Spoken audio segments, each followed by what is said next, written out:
There are moments in life that divide everything into a before and an after. Moments when you realize you'll never be the same person again.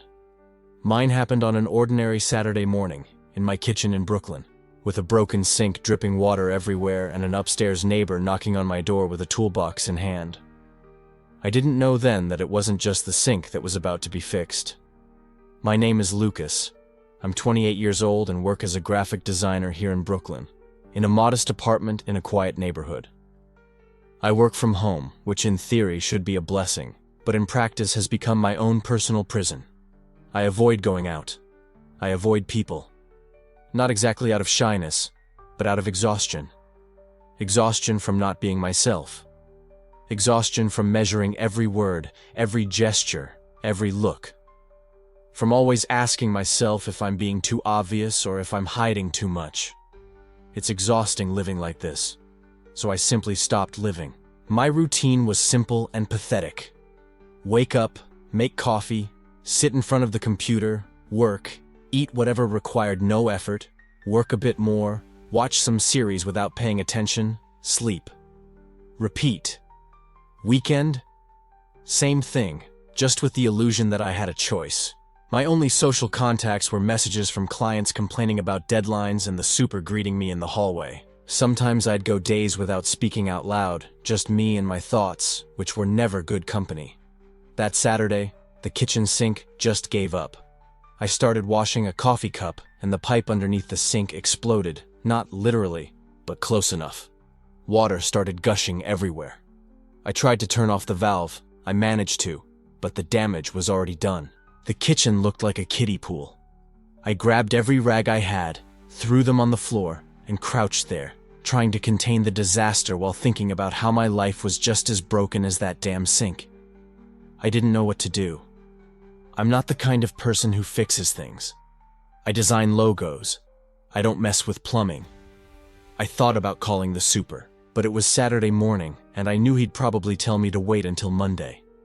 I thought about calling a plumber, but the idea of having a stranger inside my apartment, touching my things, invading my safe space, made me anxious. I stood there, staring at the puddle of water on the floor, feeling that familiar sensation of helplessness take over. That was when I heard the knock on the door. It wasn't an aggressive knock, but firm. 3 spaced knocks. I wasn't expecting anyone. I never expected anyone. I wiped my hands on my wet jeans and went to the door, suspicious. I looked through the peephole and saw him. Raphael, my upstairs neighbor. I knew his name because once I heard someone calling him in the hallway, but we had never really talked. Just those polite greetings on the stairs, that quick nod that says hi, but also says, please don't start a conversation. I opened the door awkwardly, still with wet hands, and there he was. Raphael was in his early 30s, maybe 35, with an athletic build that came from real physical work, not the gym. Short dark hair, a slightly crooked smile that seemed genuine, and those hands of someone who works with them, strong and calloused. He was dressed casually, jeans and a simple t-shirt, and carried a beat-up toolbox that looked like it had seen many repairs. I heard the water running, he said, without preamble. His voice was calm, steady, unhurried. I live upstairs. It was pretty loud. If you want, I can take a look. I'm handy with this kind of stuff. I stood there in the doorway for a second too long, processing. A neighbor I barely knew was offering to come into my apartment and fix my broken sink on a Saturday morning. My instinct was to refuse, say everything was fine, that I'd figure it out, that he didn't need to bother. But the truth is, I needed him to bother. And something about his way, something about the way he looked at me direct but without pressure, made me say yes. Come in, I said, stepping away from the door. Sorry about the mess. The kitchen turned into a lake. He entered with that quiet confidence of someone who has seen many flooded kitchens in his life. Don't worry, he said, walking straight to the kitchen as if he knew the way. I took his toolbox and followed him, feeling strangely out of place in my own apartment. Raphael crouched near the sink and started assessing the damage. He opened the cabinet door under the sink, stuck his head inside, and stayed silent for a moment. I stood there, not knowing what to do with my hands, feeling useless. He handled things with an ease that made me almost envious. I didn't know how to do anything practical. I made pretty things on the computer, but I couldn't fix a sink. "It's the pipe connecting to the trap," he said, head still inside the cabinet. "It's cracked. Probably been like that for a while, just waiting for the right moment to blow. It'll be easy to fix, but I'll need a part. I have it upstairs in my apartment. Let me go get it." He left and came back in less than 5 minutes. While he was gone, I took the chance to dry up more water from the floor and try to look minimally useful. When he returned, he brought not just the part, but also a thermos. "Brought coffee," he said, placing the thermos on the counter. "Thought you might need it. Saw you were washing a cup when the sink gave up." That caught me by surprise. It wasn't just the kindness of the gesture, but the fact that he had noticed a small, insignificant detail and cared enough to bring coffee. It had been so long since anyone paid attention to me like that, I almost didn't know how to react. "Thanks," I said, my voice coming out quieter than I intended. That's kind of you." He shrugged, already bending down again to work on the sink. "We're neighbors, right? Gotta help each other out." Raphael started working, and I stood there, just watching him take apart the old pipe and prep the new one. His movements were precise, efficient. It was almost mesmerizing to watch someone who knew exactly what they were doing. I tried to strike up a conversation, more to break the awkward silence my useless presence was creating than out of any real desire to talk. "Is this what you do for work? Plumbing?" "I work in construction," he replied without taking his eyes off the job. "But I end up doing a little bit of everything. Plumbing, electrical, carpentry, whatever comes up. I run my own business. It's good freedom, you know? No boss, picking my own jobs. But it's also more uncertain. Some months are good, others not so much." "I get it," I said, even though I didn't really understand. I didn't have that kind of courage. I worked from home precisely because I was afraid of dealing with the outside world. "And you?" he asked, glancing at me quickly before going back to work. "What do you do?" "Graphic designer. I work from home. Freelance projects, visual identity, that sort of thing." "How long have you been working from home?" "About 3 years," I said. "It started as a temporary thing, but ended up becoming permanent. It's practical." He made a sound of agreement but didn't say anything for a moment. When he spoke again, his voice had something different in it, something more thoughtful. "Must be lonely, working alone all the time." That caught me off guard, because he was right. It was lonely. Terribly lonely. But I had never admitted that out loud to anyone, not even to myself. I always pretended everything was fine, that I liked my solitude, that I had chosen this. But the truth is, I hadn't chosen it. I had run away. And hearing someone verbalize that, without judgment, just stating a fact, completely disarmed me. "Yeah," I said finally.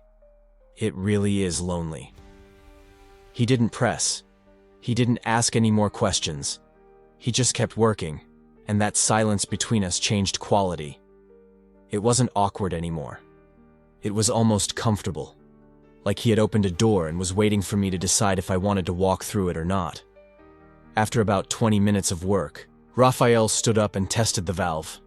Water flowed perfectly through the new pipe. No leaks. "Done," he said, drying his hands on a rag. "Fixed. But looking closer here, I think you've got one more issue. The trap is a bit loose too. It won't take any effort to fix, but if I don't do it now, in a few days you'll have the same problem again." "That's fine," I said quickly. "Do whatever you need to." While he went back to work, I finally poured the coffee he had brought. 2 mugs. I placed one next to him on the floor within arm's reach. He looked up and smiled, a small but genuine smile that made me feel something strange in my chest, something I hadn't felt in a long time. "You've got good taste in coffee," he commented after taking a sip. "Strong. Just right." "I only know how to make strong coffee," I said, trying to sound casual. "Weak coffee isn't worth the trouble." "I completely agree," he said, and we both laughed. It was a small laugh, nothing special, but it broke something between us, an invisible barrier that had been there since he walked in. We started talking for real then. Not about anything profound, just trivial things. He told me about a job he'd done the week before, renovating an entire bathroom that was falling apart. I told him about a particularly demanding client who wanted 17 versions of the same logo. He laughed when I imitated the client saying, "More modern, but not so modern, you know?" "You guys have impossible clients too," he said, shaking his head. "I thought that was just in construction." "Everyone has impossible clients," I said. "I think it's part of working with people." "True, but at least in my case, when it's done, it's done. You deliver the job, get paid, and never see the person again. I imagine with design it's different, right? There's always one more change, one more tweak." "Exactly," I said, surprised he understood so well. "It's an endless cycle sometimes." We kept talking while he worked. It was easy talking to him. He asked questions, but wasn't invasive. He actually listened, not just waiting for his turn to speak. And something about his manner, the way he moved through my space, made me feel strangely at ease. I usually hated having people in my apartment. But with Raphael there, it didn't feel like an intrusion. It felt almost natural. At some point, while Raphael was adjusting the trap under the sink, I noticed the wedding band on his left hand. A simple gold ring, gleaming slightly under the kitchen light. Of course. He was married. Why would I expect anything else? Men like him, confident, kind, capable, always were. They always had someone. I felt a strange pang of disappointment, which was ridiculous. Disappointment? Why? I barely knew the guy. He was here fixing my sink on a Saturday morning out of pure kindness, nothing more. I was reading into things that didn't exist because I was so desperate for human connection that any gesture of basic kindness seemed like more than it was. "Doesn't your wife mind you spending Saturday fixing neighbors' sinks?" I asked, trying to sound casual, like it was just small talk. Raphael paused for a second, just a second, before he kept working. "Anna is traveling," he said, and his voice had something different now, something more guarded. "Visiting family, so I'm home alone anyway. Better to do something useful than sit around watching TV all day." "I get it," I said, and let the subject drop right there. But something had changed, something in the air between us. Raphael continued working, but he was quieter now.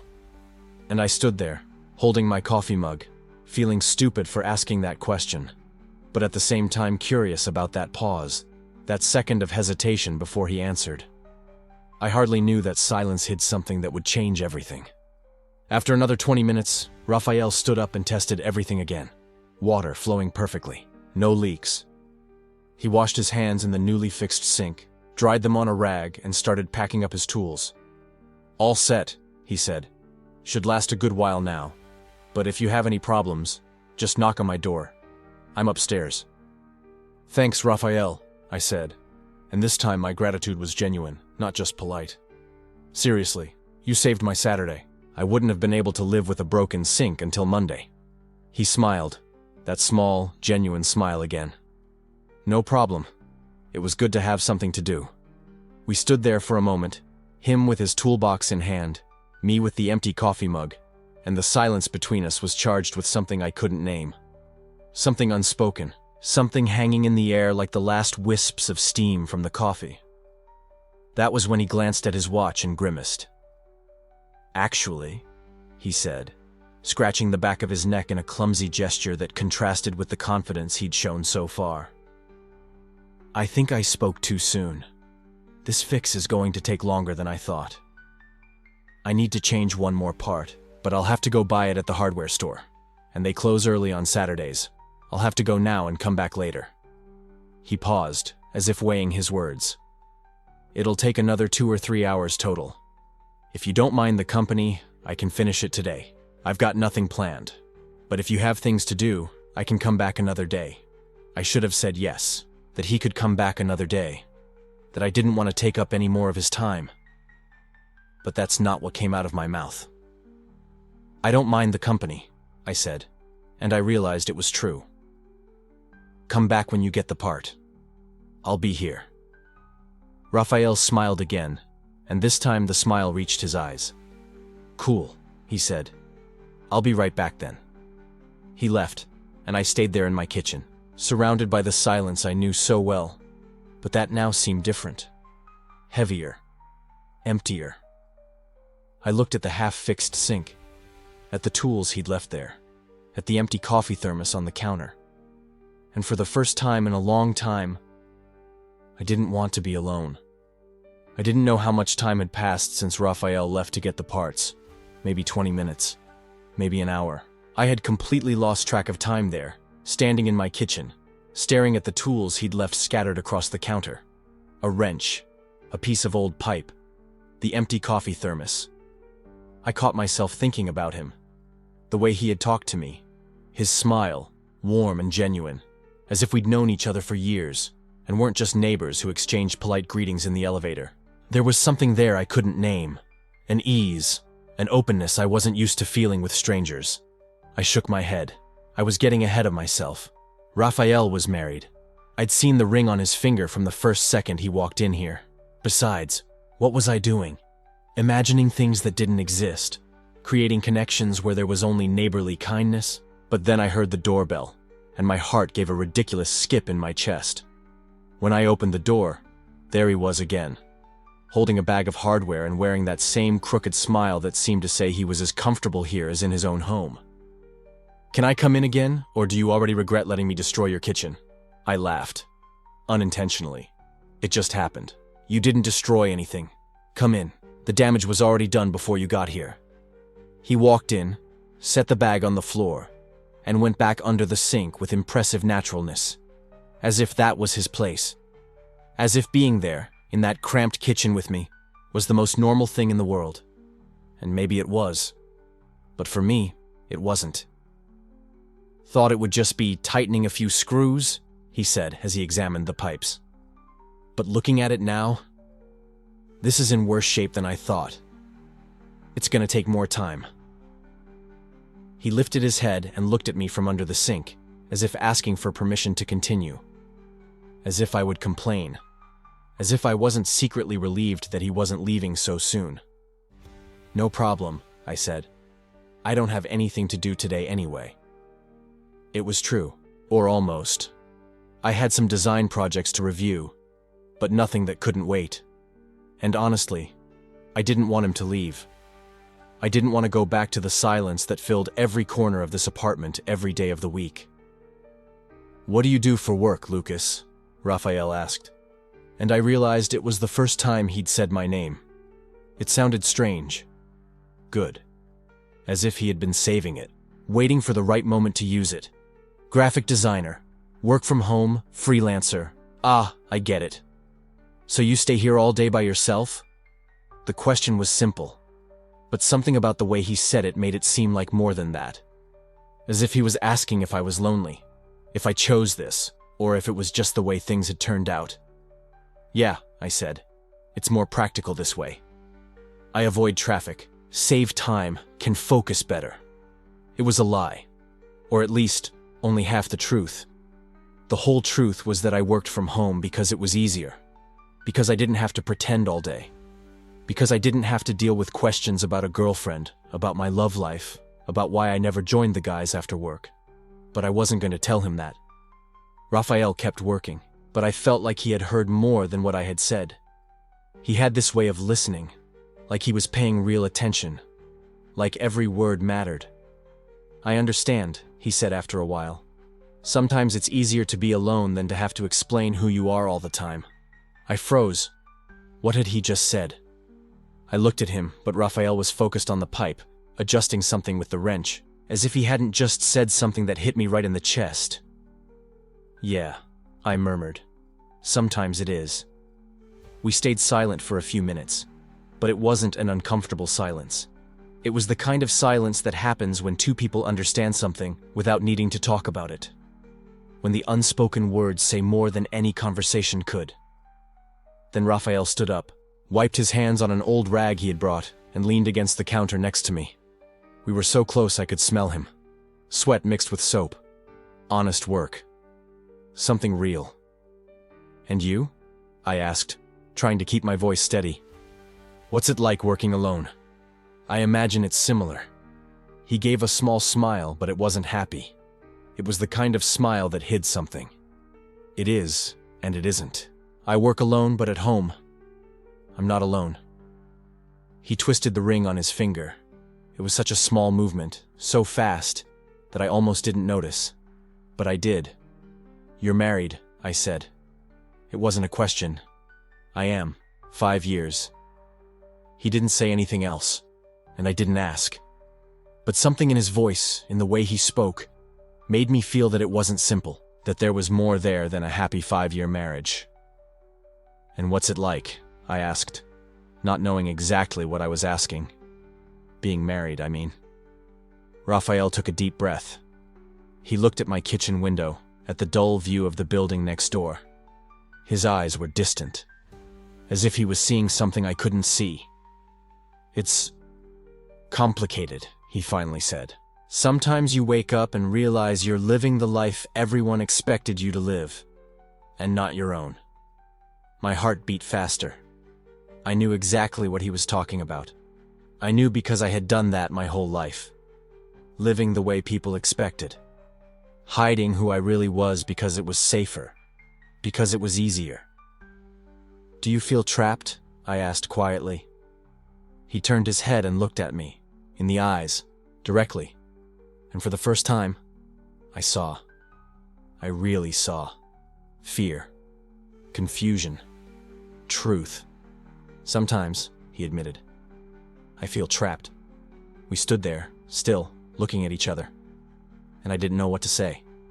I didn't know what to do with that confession. With the way he was looking at me, as if I were the first person he had said that out loud to. Then Raphael went back under the sink, and I stayed there, leaning against the counter, trying to breathe properly. Hours passed. Raphael worked. I pretended to be doing something on my laptop, but really, I just kept watching him. The way he moved. The concentration on his face. His strong, calloused hands fixing pipes, tightening screws, mending broken things. I wanted to ask more.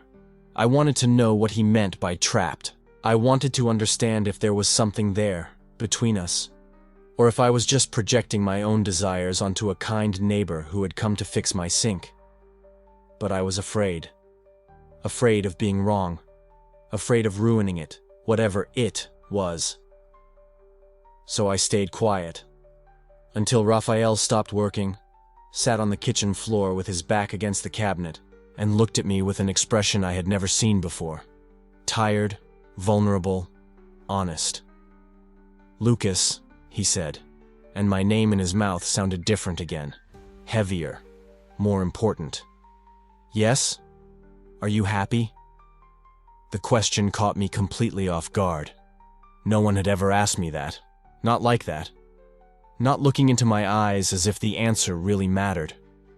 I started, but the words didn't come out because I didn't know the answer. Or maybe I did, but didn't want to admit it.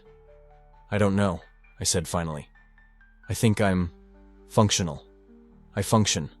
I wake up, work, sleep, repeat. But happy? I don't know if I know what that means." Raphael nodded, as if he understood perfectly. "Me neither," he said quietly. "I don't know either." And right there, in that moment, something changed. I can't explain what, but it changed. Like we had crossed some invisible line dividing before and after, known and unknown, safety and risk. The sun was starting to set. The golden afternoon light came through the window and lit up half of Raphael's face, leaving the other half in shadow. And he was looking at me, really looking at me, the way I've always wanted someone to look at me, as if I mattered, as if he were seeing who I really was. I stood up, legs shaking a little, and went to the cupboard. "Want some coffee?" I asked, just to have something to do with my hands. just to break that loaded silence that was starting to suffocate me. Raphael hesitated. He looked at the phone in his pocket. I saw the screen light up. A message. Probably from her, from his wife, from Anna. He stood there for a second, looking at the phone. And then he looked at me. "I'd like some," he said. I prepared the coffee with shaking hands, tried to focus on the noise of the coffee maker, on the strong, comforting smell of the grounds dissolving in the hot water. Anything to keep from thinking about what was happening, about what wasn't being said, but was there, between us, filling up the entire kitchen. When I turned to hand him the cup, Raphael was washing his hands in the kitchen sink he had just fixed. The water ran clear. No leaks. Perfect. He dried his hands on the cloth and, without thinking, took off his wedding ring before washing them again. He placed it there on the counter, right in front of me, and he didn't put it back on. The ring stayed there. Gold, gleaming in the late afternoon light. A small circle of metal that meant so much. That said everything we weren't saying. I looked at the ring. Then I looked at Raphael. He was looking at it too. And neither of us said anything.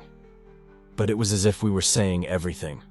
I broke the silence because I had to, because the air was too heavy and I couldn't breathe right anymore. "Coffee?" I offered. My voice came out strange, a little hoarse. Raphael blinked, as if coming out of a trance. He looked at me, and smiled in that slightly crooked, slightly shy way that I was already starting to recognize. "Coffee would be great," he said. I went to the cupboard, grabbed 2 cups. My hands were trembling a little. I prayed he wouldn't notice. I put water on to boil. The sound of the kettle filling the silence was almost a relief. The sink was still open. The parts scattered across the counter. The gold ring there, in the middle of it all. Raphael had stepped back a little, leaning against the counter on the other side of the kitchen, arms crossed, looking at me. I felt the weight of that gaze. It wasn't uncomfortable. It was intense. It was as if he were really seeing me, not just looking, seeing. "You work from home, right?" he asked, breaking the silence again. "Yes. I'm a graphic designer, mostly freelance work." I answered, grateful to have something normal to talk about, something that wasn't about wedding rings or hands touching or lingering stares. Must be nice. Working at your own pace, no boss breathing down your neck. I gave a half smile. The water boiled. I turned off the heat, put the grounds in the coffee maker, poured the water. The smell of fresh coffee began to spread through the kitchen. "It is nice, yes," I said, "but it's also lonely." I don't know why I said that. The words just came out, as if he had opened a door inside me and I couldn't hold back what was on the other side anymore. Raphael said nothing, just kept looking at me, waiting. I rarely go out, rarely see people. It's all via email, via text. I continued, not really knowing where this was going. Sometimes a week goes by, and I realize I haven't spoken to anyone for real. Just myself. I finished the coffee, poured it into the cups, handed one to him. Our fingers brushed again when he took it, and this time neither of us pretended it hadn't happened. "Shall we go to the living room?" I suggested. My voice was low, too intimate for that distance. He nodded. We went. I sat on the sofa. He sat next to me. Not on the other end. Next to me. Close. The sink was forgotten in the kitchen. The parts, the tools, the ring. We sat there drinking coffee in silence for a few seconds. But it wasn't that awkward silence, you know? It was a full silence. Full of unspoken things. Full of possibilities. "I get what you mean," Raphael said suddenly. "About feeling alone." I looked at him. He was looking at the cup in his hands. Strong, calloused fingers holding that delicate thing as if afraid to break it. "Even surrounded by people, you can feel invisible," he continued. "You can be in a crowded room and still be completely alone. Because no one really sees you. No one really knows you." His voice was different. Lower. More vulnerable. I felt something tighten in my chest.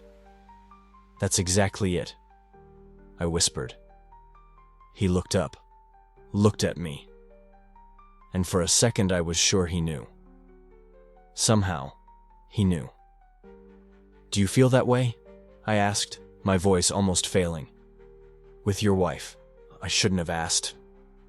I knew, but I needed to know. Needed to understand what was happening there. Raphael took a deep breath, placed the cup on the coffee table, ran a hand through his hair. A tired gesture. An honest gesture. "Anna is an incredible woman," he said. "She deserves nothing less than someone who loves her completely." He paused. Long. Heavy. "But sometimes I wake up in the morning and look at my life and recognize nothing. As if I were living someone else's life, pretending to be someone I'm not." His words echoed inside me. Because I knew that. I knew it so well. "I pretend too," I said. My voice came out trembling. "I work from home not just because it's practical. I work from home because I'm tired of pretending, tired of hiding who I am, tired of feeling like I need to be smaller, more discreet, more invisible." I had never said that out loud. Never. Not even to myself. I avoid going out because every time I do, I feel the stares. I feel the judgment. It doesn't have to be explicit, but it's there. It always is. I kept going, and it was as if a dam had broken inside me. So I hide. I lock myself in here, in this apartment, in this small life. Because here, at least, I can be myself, even if I'm alone. When I finished speaking, my eyes were burning. I blinked rapidly. I wasn't going to cry. I wasn't. Raphael had turned completely towards me now, his knee touching mine, so close I could feel his heat. "I know what that's like," he said, his voice husky. "I know exactly what that's like." And there was something in his eyes, something that made my heart race. "You do?" I asked, almost breathless. He didn't answer with words, but the way he looked at me, the way his eyes traced my face, as if he were memorizing every detail, was answer enough. "Sometimes you wake up and realize you've spent years building a life that isn't yours," he said slowly. "A life society expects of you. A life your parents expect. Your friends. And you just keep living it. Keep pretending. Until one day you look in the mirror and don't recognize the person looking back anymore." His breathing was different now. Faster, more uneven. "And then you meet someone," he continued, his voice even lower.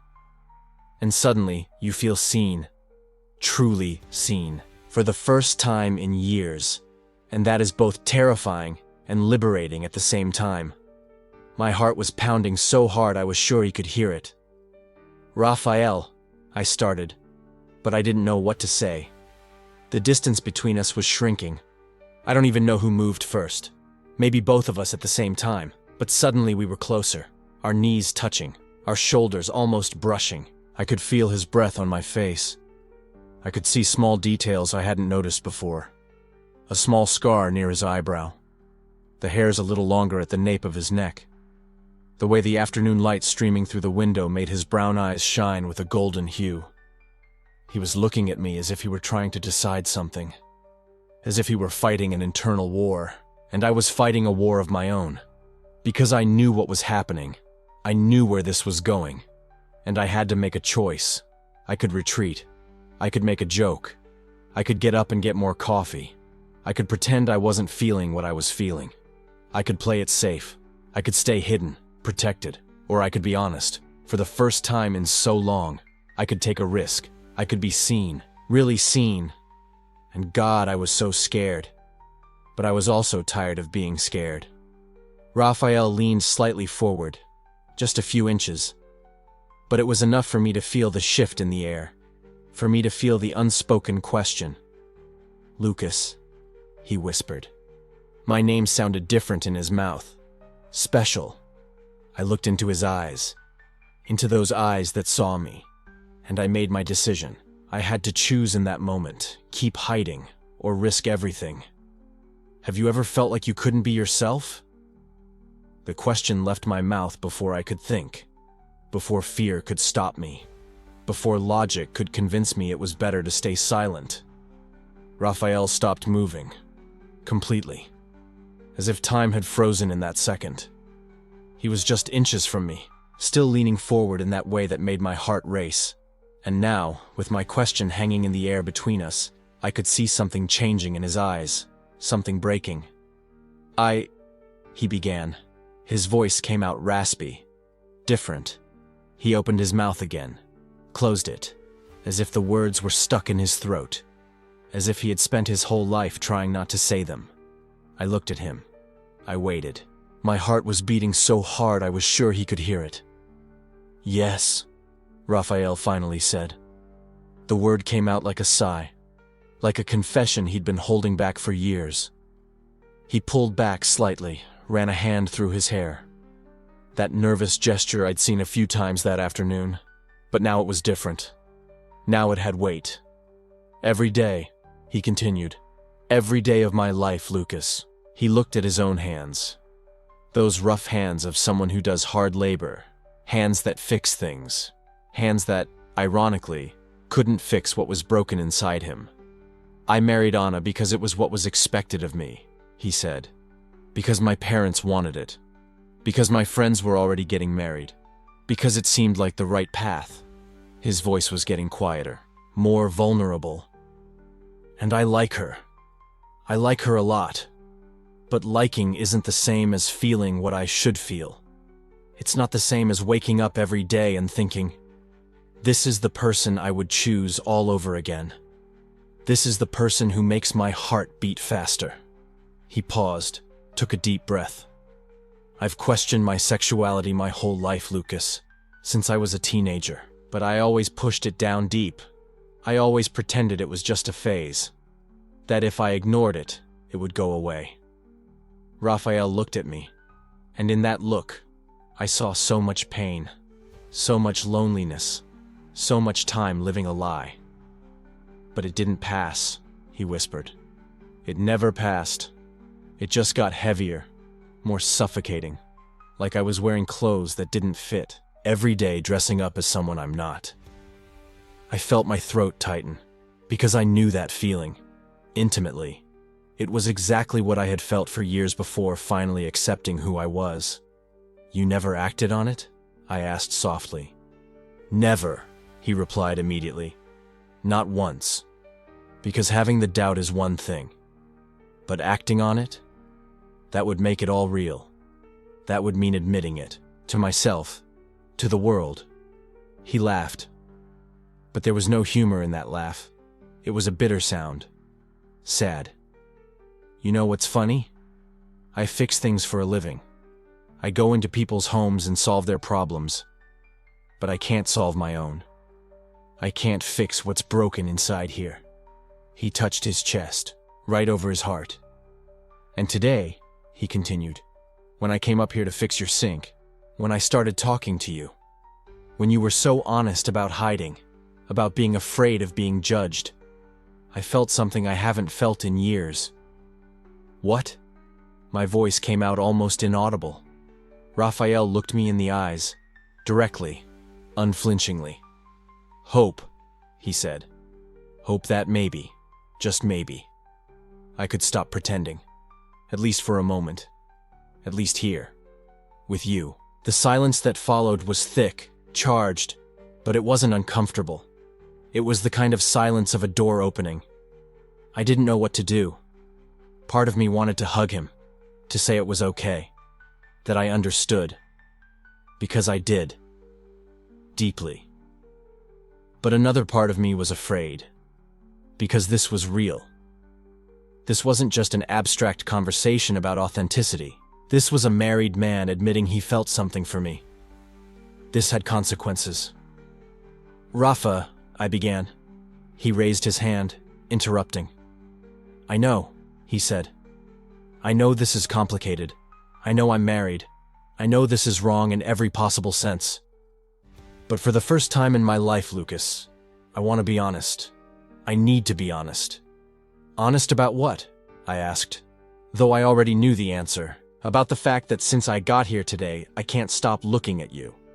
About the fact that every time you smile, something inside me lights up. About the fact that being here, talking to you, makes me feel more like myself than I've felt in 5 years of marriage. My heart was racing now, completely out of control. About the fact, he continued, taking a step closer, that everything in me is screaming to do something I've never done before. Something I've always wanted to do but never had the courage for. He was so close now that I could feel the heat of his body. I could see every detail of his face. The way his eyes were fixed on mine. The way he was trembling slightly. And then I realized he was waiting. Waiting for me. Waiting to see if I would back away, or if I would take the step he didn't have the courage to take alone. I was afraid. Very afraid. Because this was going to change everything. Because after this, there was no turning back. But I was also certain. Certain that I wanted this. Certain that he wanted this. Certain that however complicated it might be, however wrong it might seem, in that moment it was the only right thing to do. So I took the step. It was just a small movement. A few inches. But it was enough. Raphael closed his eyes. Took a deep breath. And then, slowly, so slowly that every second felt like an eternity, he closed the distance between us. The first touch of his lips on mine was soft, hesitant, as if he still didn't believe he was doing it, as if he were waiting for me to push him away, to say no, but I didn't say no. Instead, I pulled him closer, and it was as if something inside me that had been dormant for so long finally woke up. The kiss deepened. It became more urgent, more real. And with every second, I could feel the walls Raphael had built over the years crumbling. I could feel the tension leaving his body. I could feel him finally allowing himself to feel. And it wasn't just physical. It was much more than that. It was emotional. It was liberating. It was two men who had spent so much time hiding finally allowing themselves to be seen. Truly seen. When we finally pulled apart, we were both breathless. Raphael's eyes were shining. Not with tears, but with something that looked like relief. Liberation. I really am the worst plumber ever, he said suddenly. It took me a second to process. And then I laughed. A genuine laugh that broke the tension of the moment. Why? I asked. Because I should have been fixing your sink hours ago, he said with a half smile. But instead I'm here having an existential crisis and kissing the homeowner. I laughed again, and he laughed too. And for a moment, it was light, it was good, it was normal. But then his phone rang. The sound cut through the air like a knife. Loud, insistent. Raphael looked at his pocket. He didn't move to answer, but I saw the change in his face. Reality coming back, the weight returning. The phone kept ringing. He finally took it out of his pocket, and I saw the name on the screen. Anna. My stomach churned. Raphael stared at the phone. His finger hovered over the answer button, but he didn't press it. Instead, he let it ring until it went to voicemail. The silence that followed was heavy. Very heavy. Rafa, I started. He shook his head, cutting me off. I don't regret it, he said. I need you to know that. I don't regret what just happened. He looked at me, and I could see the truth in his eyes. But, he continued, and then stopped. But, I repeated. He didn't finish the sentence. He just kept looking at the phone in his hand, at the physical proof that his life was more complicated than the moment we had just shared.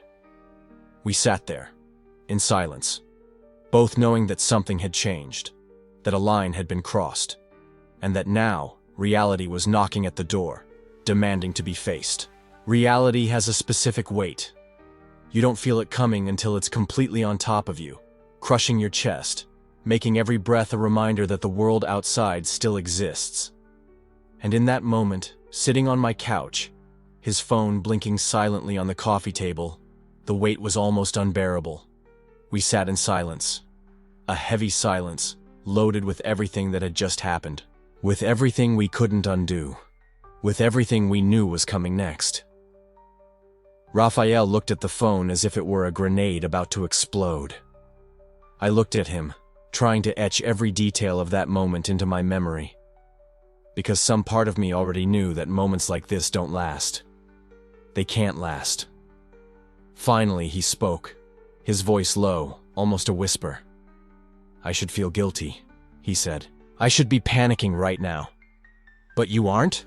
I asked, and my own voice sounded strange to my ears. Distant. He shook his head slowly.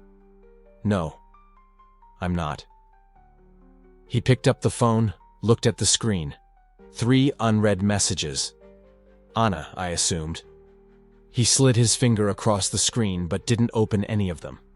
He just placed the device back on the table, carefully, as if disarming a bomb. "I should be," he continued. "I should be thinking about how I'm going to explain why I took so long here. I should be making up an excuse. I should be hating myself for doing this to her. But that's not what I'm feeling." He turned to me then, and his eyes were glistening. Not with tears exactly. With something deeper. With something that felt like truth. "I feel grateful, Lucas. Grateful that it happened. That I allowed myself to feel this, even if just for once." The word hit me like a punch to the chest. Grateful, not regretful, not guilty. Grateful. "You're married," I said, and the words came out harsher than I intended. It wasn't an accusation. It was just reality. The elephant in the room that we were both trying to ignore. "I know," he replied. "Believe me, I know." He leaned forward, elbows on his knees, hands clasped. For a moment, he just sat there breathing, as if preparing to dive into deep waters. "I married Anna because that's what you do, you know?" he said finally. "You're in your early 20s, in a stable relationship. She's an incredible person. Everyone expects you to take the next step. So you take it. You buy the ring, propose, have the wedding. And you think that if you follow all the right steps, eventually you'll feel what you're supposed to feel. And did you?" I felt comfort, safety, affection, but not. He stopped, searching for the right word. "Not this," he said, gesturing vaguely between the two of us. "Not this feeling that every cell in your body is waking up at the same time, that you're being seen for the first time in your life, that there's a part of you that was starving and is finally being fed." I swallowed hard, because I knew exactly what he was talking about, because I felt the same thing. "How long have you known?" I asked. "About yourself, about this?" He gave a bitter laugh. "I've always known, I think. But knowing and admitting are two very different things. You can know something and bury it so deep you can almost pretend it doesn't exist. Almost. And now? Now I don't know what to do with it." His voice cracked a little on the last word, and it was the most honest thing I had ever heard anyone say. The silence returned, but it was different now. Less heavy. More real. I could ask the question that was burning in my throat. I could ask what was going to happen to us, if there was an us, if he was going to leave Anna, if this could be more than a stolen moment in a quiet apartment. But I didn't ask, because I already knew the answer. And I think he knew it too. "Anna doesn't deserve this," I said instead. He looked at me surprised. "No, she doesn't," he agreed. "She doesn't deserve to be with someone who can't love her the way she deserves to be loved." "So what are you going to do?" "I don't know, Lucas. I honestly don't know." He ran his hands through his hair, and I could see the tension in his every movement, the internal struggle fighting battles I couldn't see. 5 years, he said. 5 years building a life with someone. You don't throw that away because of one afternoon, no matter how incredible it was. "So that was it? Just one afternoon?" It wasn't an accusation. It was genuine curiosity. Because I needed to know. I needed to understand how he was processing this. He looked at me, and there was so much pain in that look that I almost regretted asking. "No," he said. "You know it wasn't just that. But, Lucas, I have a whole life built out there. I have family who expects me to be a certain way. I have friends who know me in a certain way. I have a wife who woke up today thinking she was in a happy marriage." And was she? The question escaped before I could stop it. He didn't answer immediately. He just kept looking at his own hands, at the mark of the wedding ring that was still visible, even after he had taken it off. "I thought so," he said finally. "I thought that's what happiness looked like. Comfort, routine, safety, and then I felt what it really was.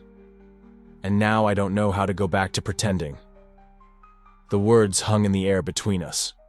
Raw, honest truths that couldn't be undone. "Have you ever thought," I said slowly, "that sometimes the most important things that happen to us aren't meant to last? That there are encounters that change you completely, even if they're just a moment?" He looked at me with an intensity that made my heart race. "Are you saying that was it? A moment?" "I'm saying maybe it doesn't need to be more than that to have meaning, to be real." "It matters," he said immediately. "It matters more than you imagine." And then he did something I didn't expect. He took my hand, not in a romantic way, in a desperate way, like someone clinging to a life raft. I've never allowed myself to feel this before, Lucas. I've never let this part of me exist outside my head. And now that I've felt it, now that I know what it's like, I don't know what to do with it. I don't know how to put it back away. I don't know how to go back to being who I was yesterday. And there it was. The moment I had been waiting for. The confession within the confession. The admission that something fundamental had changed, and there was no way to undo it. Tears were streaming down his face now, silent, and I squeezed his hand. "You don't need to know right now," I said. "You don't need to have all the answers today." "But I need to do something," he replied. "I can't just go back home and act like nothing happened. It wouldn't be fair to her, and it wouldn't be fair to me." "Then be honest with her." The words came out easier than I expected. Because somewhere, in the middle of that insane afternoon, I had realized something about myself. This wasn't about winning Raphael. It wasn't about having a relationship with him.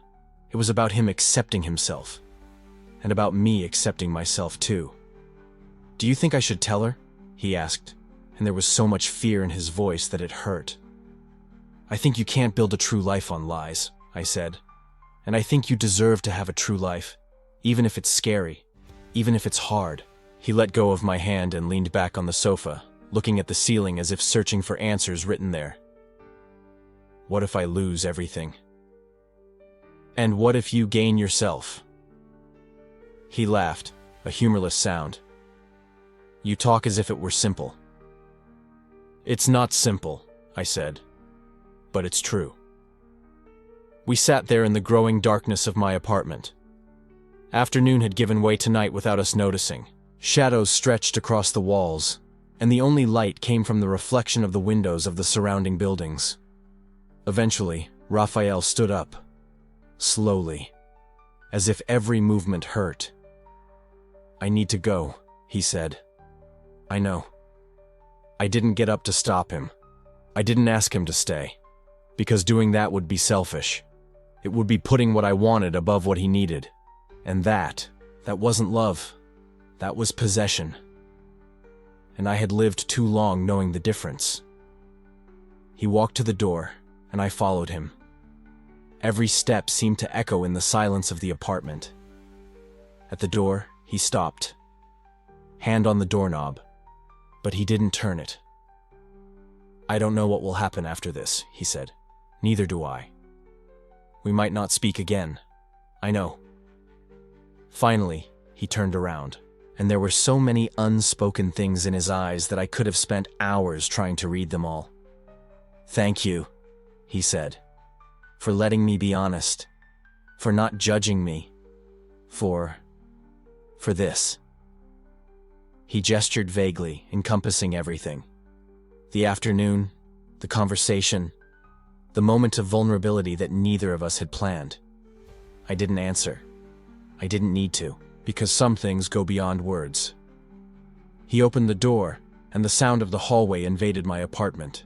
Distant voices, a television on somewhere on another floor, the hum of the elevator. Normal life, going on as if nothing had changed. But everything had changed. Raphael took a step into the hallway, then another, and then he stopped. He turned back, just once more, and his eyes met mine across the space between us. I don't know how long we stood like that. Him there in the hallway, looking at me. Me here, trying to memorize every detail of his face, as if it were the last time I'd see those eyes. And maybe it was. Raphael swallowed hard. He opened his mouth as if to say something, but then closed it. He smiled, but it was a sad smile, full of meanings I couldn't completely decipher. And then he spoke softly, almost in a whisper that I had to strain to hear over the noise of the hallway. "Thank you for letting me be honest." 7 words. That was it. But those 7 words carried the weight of everything that had happened that impossible afternoon. The weight of a confession he had never made before. The weight of a truth he had carried alone for years, maybe decades. The weight of a moment of freedom that he knew couldn't last. I wanted to say so many things. I wanted to ask him to stay. I wanted to say that he didn't need to go back to the life that was suffocating him. I wanted to promise that we could find a way to make it work. But I said none of that. Because I knew, deep down, that wasn't what it was about. It wasn't about the two of us together. It wasn't about me winning anything. It was about him having a moment of pure honesty, and about me having witnessed it. So I just nodded, and smiled back, trying to put into that smile everything I couldn't say. Trying to say without words. "I understand. Thank you for trusting me. You don't need to explain yourself. You are amazing exactly as you are." Raphael held my gaze for another second. 2. 3. And then he turned and walked away. I stood there, with the door open, watching him walk down the hallway until he turned the corner toward the stairs. He didn't look back again. Didn't wave. He simply disappeared from my view, taking with him that sense of connection that had filled my apartment for the last few hours. But what I was about to discover would change the way I viewed my own loneliness. And then I was alone. I closed the door slowly. The click of the lock sounded too loud in the silence he had left behind. For a moment, I just stood there in the hallway, staring at the closed door, as if it could tell me what I was supposed to feel. But I didn't know what I felt. It was a jumble of emotions mixing together in a way I had never experienced before. Sadness, yes. Because he had left, and I didn't know if we would ever have a moment like that again.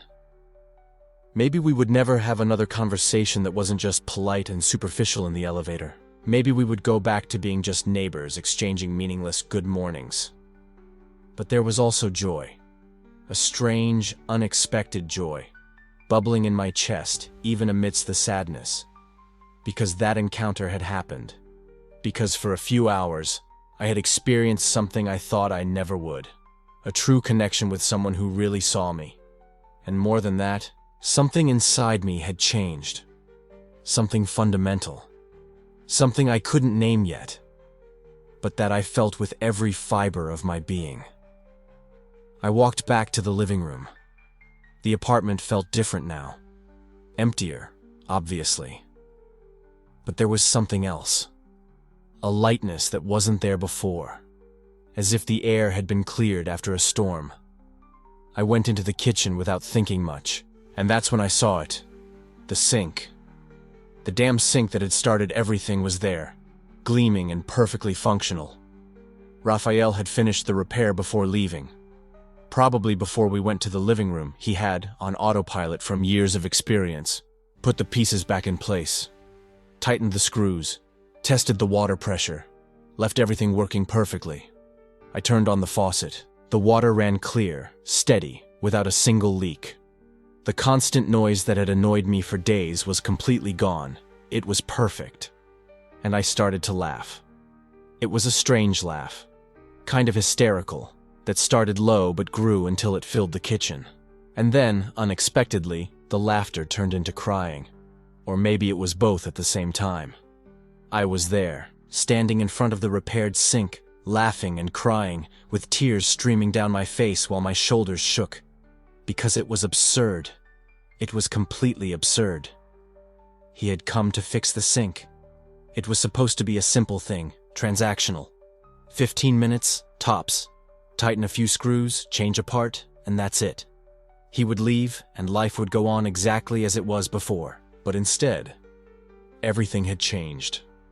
My entire life had been turned upside down because of a broken sink and a kind neighbor who offered to help. And the sink was fixed. It was working perfectly now. But what had really been fixed had nothing to do with plumbing. I wiped the tears with the back of my hand and took a deep breath. And it was in that moment, standing there in my kitchen with the working sink and the silence wrapping around me, that I finally understood. It wasn't about Raphael. I mean, it was. Of course it was. He was amazing. And what we had shared was real and meaningful. But the transformation I felt didn't come from him. It didn't depend on him. It didn't need him. It came from me. Raphael had given me a gift. Not the promise of a relationship, not a magic solution to my loneliness. The gift he gave me was much more valuable than that. He showed me what was possible when I was completely honest. When I let someone truly see me. When I stopped hiding behind the walls I had built to protect myself. For years I had lived in fear. Fear of rejection. Fear of judgment. Fear of being seen as I really was and finding out that it wasn't enough. So I isolated myself, worked from home, avoided deep connections, convinced myself it was safer to be alone than to risk opening up and getting hurt. And then Raphael appeared. Not because he was perfect, or because we were destined to be together, but because he was struggling with the same thing. Because he was also trapped, living a life that wasn't fully his, afraid to be honest about who he really was. And when we met in that space of shared vulnerability, something magical happened. Not magic in the fairy tale sense. Magic in the sense of two human beings recognizing each other in the darkness and saying, "I see you. I understand. You are not alone." That was the gift. Not the kiss. Not the promise of something more.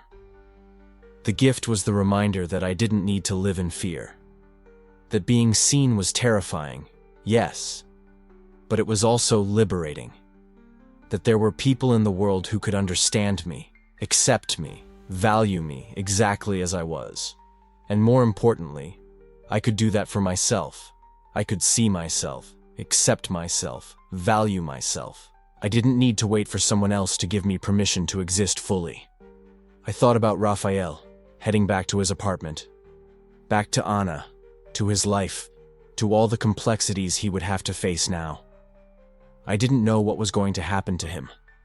Whether he would have the courage to be honest with his wife, whether he would keep exploring this part of himself that he had kept hidden for so long, whether we would ever have another moment of true connection, or if that had been unique, unrepeatable. And that was okay. It was okay because it wasn't up to me to figure that out. It wasn't my responsibility to fix his life, just as it wasn't his responsibility to fix mine. His journey was his own, and mine was mine. But I had hope for him. Hope that that moment of honesty had planted a seed, that he wouldn't be able to go completely back to the life he lived before, now that he had experienced what it was like to be authentic, even if just for a few hours. Hope that he would find a way to live more truthfully, even if it was hard, even if it hurt, even if it meant losing things he thought he wanted. Because I had seen it in his eyes when he left. I had seen gratitude, yes, But I had also seen something else. A quiet determination, a budding resolve. As if he had made an important decision, even if he didn't know all the details of how to execute it yet. And as for me, I stood there in my kitchen, with the sink working and my heart lighter than it had been in years. And I made a promise to myself. I wasn't going to go back to hiding. Not completely. Sure, there would still be moments of fear. There would still be hard days. There would still be situations where I would have to decide how much of myself to show and when to protect myself. But I was no longer going to live in that constant state of self-imposed isolation. I was going to seek connections. I was going to risk being seen. I was going to give other people the chance to really know me. And if some rejected me, that was fine. Because others wouldn't. And those who didn't reject me, those who saw me and decided to stay, would be the people who deserved to be in my life. I deserved that. I deserved to be known. I deserved to be accepted. Not in spite of who I was, but because of who I was. And for the first time in my life, I truly believed it. I looked at the sink one more time. I smiled. But this time it was a real smile, light, full of a peace I hadn't expected to feel. He came to fix my sink, but somehow, I fixed myself. And maybe that was it all along. Maybe the broken sink was just the universe giving me a nudge, creating a situation where I had no choice but to let someone in, to let someone see me. And in the process of being seen, of being accepted, of sharing that space of vulnerability with Raphael, I had found something I had been looking for years without knowing. Not a relationship, not external validation, but self-acceptance, self-courage, the understanding that I was enough, exactly as I was. The sun was setting now, casting a golden light through the kitchen window. I stood there in that light, feeling the warmth on my skin, listening to the comfortable silence of my apartment, and for the first time in a long time, I felt at peace. Raphael was gone, but what he had given me remained. And that, I realized, was more than enough. I didn't know what the future would bring. I didn't know if our paths would cross again in a significant way. I didn't know if I would find another person who made me feel that intense connection. I didn't know if it would be easy or hard to live with more authenticity from here on out. But I knew one thing. I wasn't alone anymore. Not in the way that mattered, because I had myself. And finally, that was enough. I turned off the faucet. The water stopped running, leaving only silence. A good silence. A silence that was no longer heavy with loneliness, but light with possibility. I left the kitchen. I went to the living room window and looked at the street down below. People walking, cars passing. Life continuing its normal rhythm, as if nothing had changed. But for me, everything had changed. And for the first time, I was eager to see what came next.